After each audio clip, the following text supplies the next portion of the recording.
আপনি কি জানেন এই ভিডিওটি আপনি কেন দেখছেন? আপনি কিন্তু এখানে নিজের ইচ্ছাতে আসেননি। আপনাকে নিয়ে আসা হয়েছে। কারণ এই ব্রহ্মাণ্ড আপনাকে কিছু বলতে চায়। পৃথিবীতে এমন কিছু নেই যা আপনি অর্জন করতে পারেন না। আমরা প্রায়ই ভাবি আমাদের জীবন ভাগ্যের হাতে। কিন্তু সত্যিটা হলো আপনার জীবনের চিত্রনাট্য আপনি নিজেই লিখছেন। ব্রহ্মাণ্ড একটি বিশাল আয়নার মতো। আপনি যা ভাবেন, যা বিশ্বাস করেন এবং যা চান, সেটিই আপনার কাছে ফিরে আসে। ব্রহ্মাণ্ড আপনার সাথে কথা বলছে।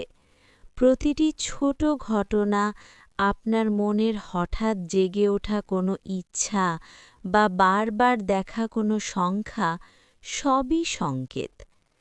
আজ আমরা জানব কিভাবে নিজের কম্পাঙ্ককে ব্রহ্মাণ্ডের সাথে মেলাতে হয় এবং কিভাবে নিজের চাওয়াকে বাস্তবে রূপ দিতে হয়। আমাদের অবচেতন মন ব্রহ্মাণ্ডের একটি প্রবেশদ্বার। আপনি যখন গভীর বিশ্বাস নিয়ে কোনো কিছু চান, তখন আপনার মস্তিষ্ক রেটিকুলার অ্যাক্টিভেটিং সিস্টেম সক্রিয় করে তোলে। এটি আপনাকে সেই সুযোগগুলোর দিকে নিয়ে যায় যা আগে আপনার চোখে পড়েনি। মনে রাখবেন, ব্রহ্মাণ্ড অভাব বোঝে না, সে শুধু শক্তি বোঝে। আপনি যদি সারাদিন বলেন, আমার কাছে টাকা নেই, তবে ব্রহ্মাণ্ড আপনার সেই নেই ভাবটাকেই সত্য করে তুলবে। কিন্তু আপনি যখন কৃতজ্ঞতা প্রকাশ করবেন যে আমি প্রাচুর্যের পথে আছি, তখন সুযোগের দরজাগুলো আপনার অজান্তেই খুলে যাবে। এটিই হল ল অফ অ্যাট্রাকশন বা আকর্ষণের নিয়ম। ব্রহ্মাণ্ড সরাসরি কথা বলে না, সে কথা বলে সংকেতের মাধ্যমে। আপনি কি ইদানিং বারবার একই নম্বর দেখছেন, যেমন 1111 বা 222? এগুলো শুধু কাকতালীয় নয়, এগুলো হলো অ্যাঞ্জেল নাম্বার, যা প্রমাণ করে আপনি সঠিক পথে আছেন। কখনো কখনো আপনার মনে হবে কোনো কাজ করতে ইচ্ছে করছে না বা কোনো বাধা আসছে, এটিও একটি সংকেত। ব্রহ্মাণ্ড আপনাকে হয়তো বড় কোনো বিপদ থেকে বাঁচাতে চাইছে, অথবা আরও ভালো কিছুর দিকে মোড় ঘুরিয়ে দিচ্ছে। শান্ত মনে নিজের অন্তরাত্মার কথা শুনুন, কারণ সেই আওয়াজটি আসলে ব্রহ্মাণ্ডেরই প্রতিধ্বনি। ব্রহ্মাণ্ডের কাছে কিছু চাইতে হলে আপনার ভাষা পরিষ্কার হতে হবে। এখানে 4টি ধাপ অনুসরণ করুন।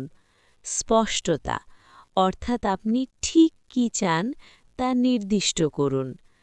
আমি সফল হতে চাই না বলে বলুন, আমি এই নির্দিষ্ট চাকরিতে বা এই ব্যবসায় সফল হতে চাই। অনুভব, অর্থাৎ যা চাইছেন তা পাওয়ার পর আপনার কেমন অনুভূতি হবে, সেটি এখনই অনুভব করুন। সেই আনন্দ, সেই তৃপ্তি আপনার শরীরে শিহরণ জাগিয়ে তুলুক। অপেক্ষা ও বিশ্বাস, অর্থাৎ কুরিয়ার সার্ভিসে অর্ডার দেওয়ার পর যেমন আমরা নিশ্চিত থাকি যে পার্সেলটি আসবেই, ঠিক তেমনি ব্রহ্মাণ্ডের ওপর ভরসা রাখুন।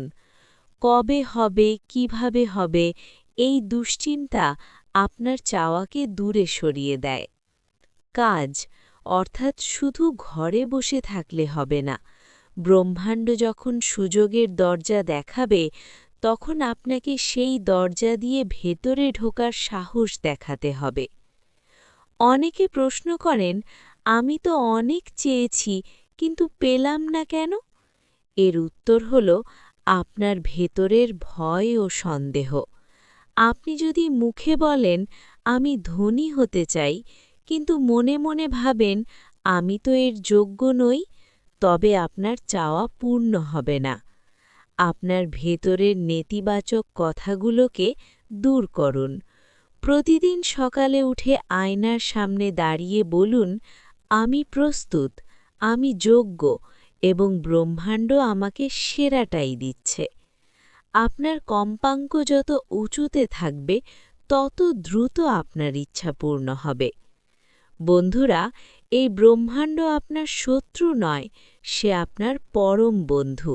সে আপনার প্রতিটি নিঃশ্বাস, প্রতিটি চিন্তা শুনছে। আপনি আজ যেখানে দাঁড়িয়ে আছেন তা আপনার অতীত চিন্তার ফল, আর আপনি ভবিষ্যতে যেখানে পৌঁছতে চান তার বীজ বপন করার সময় এখনই। চোখ বন্ধ করুন, বুক ভরে শ্বাস নিন এবং বলুন, হে ব্রহ্মাণ্ড, আমি তোমার সংকেত বুঝতে প্রস্তুত। আমি যা চাই তা আমার দিকে আসছে। বিশ্বাস করুন, অলৌকিক কিছু ঘটার খুব কাছেই আপনি দাঁড়িয়ে আছেন।